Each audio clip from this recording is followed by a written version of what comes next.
最近明显真的进入夏天露营的季节了。那今天就跟大家分享一下我夏天一定会带的电风扇和电风扇的配件，最后再跟大家分享一下夏天露营的避暑经验。那这台 Claymore 的 B1040主要是比 B600加多了电量和风力大小，还有它有磁吸遥控器可以操控，还有多了定时的功能。那给大家分析一下两台的优缺点。那600的优缺点就是体积比较小，然后它有自己单独的摆头套件可以加购。那缺点就是电量风力比较小一点。那因为我的话，夏天可能会是开24小时不断的，所以这个我就得必须一定要充电。600的话，那1040的优点就是补足了600的缺点。那缺点的话，可能就是相较于600体积稍微大一点点，但我觉得也是还好。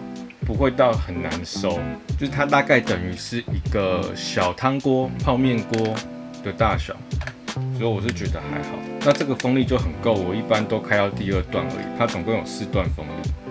那睡觉的话，我可能就只会开第1段，满电的状态也可以吹到早上就没问题。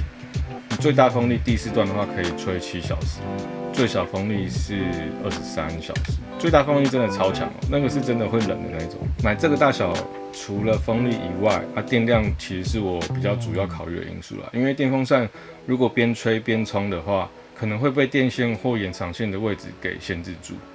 那所以我希望电风扇就带出去，就是不用再充电，就是放哪里都可以这样。那它原本附的脚架整体加起来的话，加头大概是40公分，其实还蛮低的，那还是得放桌上。我还有再加购延伸脚架，那高度的话就会和家里使用的一般电风扇差不多高。那这个的话，我觉得会占蛮多的空间，就是它脚的话会打得很开，所以下面会占一些空间，而且脚有时候会有点卡，不好去摆。我是觉得不用去买增高脚啦，就是你第1段放桌面上就可以了。除非你可能也想在家里当一般电风扇，我是有在家里吹过，我是觉得还蛮 OK 的，因为它风扇的力量也蛮强。如果你刚好要换电风扇的话，其实你就买这个加延长的就 OK。那另外很好看的风扇转动底座，它还是1万电量的行动电源，所以可以边冲边吹，位置它也不用受限，那就摆哪就摆哪。而且我觉得这个比起三脚架好看蛮多，而且会比较省桌面的空间。它这个小的其实蛮小一颗，就是一个小盘子的大小而已。那它主要有3段旋转的模式，就是旋转的幅度，就是30度、60度跟90度。我是通常顶多开到60而已啦，90我觉得有点太广了。那它底座的旋转方式是底部有止滑设计，所以它是上面整颗一起转动，只有底盘固定。那这一台的唯一缺点，就是我是觉得它的1/4云台有点太烂了。就是我不确定这台是瑕疵还是怎样，就是我觉得它云台很松，因为一般电风扇你在用的时候，想要稍微调一下位置的时候，一定是压头嘛，就是或是转它头这样子，很顺手的去换一下位置。但是它的云台只要稍微转一下，可能就稍微松了。这个是我目前遇到的唯一的问题给大家参考一下。然后为什么要用旋转底座，在夏天很需要？因为我上次和 JR Camping 他们露营的时候，我们都搭在没有树荫的平地，我是用 Tenby， 他们用 Lolo。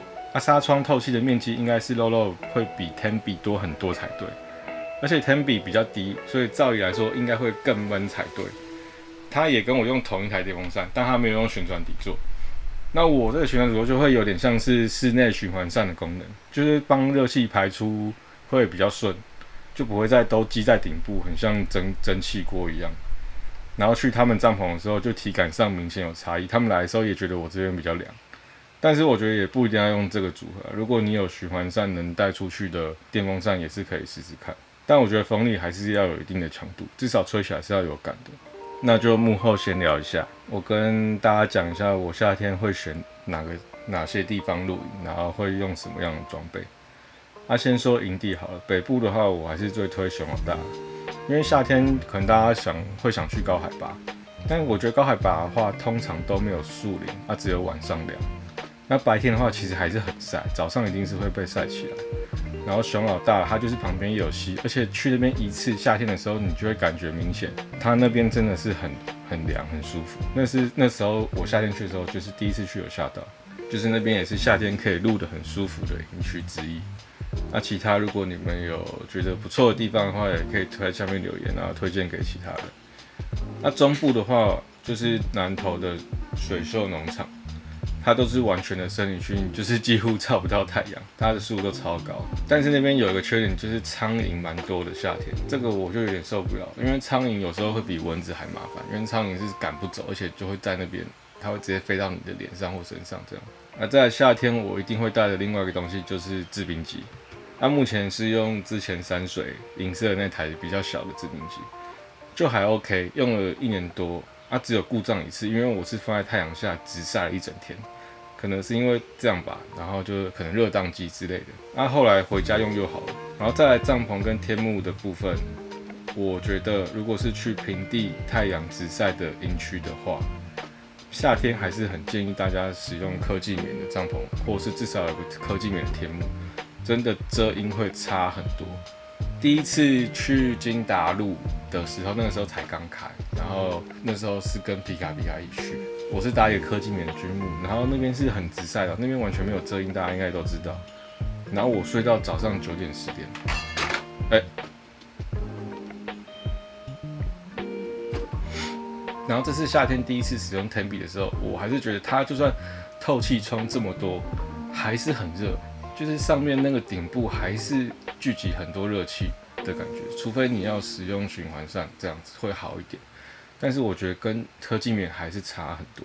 那夏天大家还会去哪里露营？可以留言一下，还是干脆不露，还是休露了？我整个夏天应该会蛮常去熊老大的啦。如果大家有遇到，可以过来喝2杯。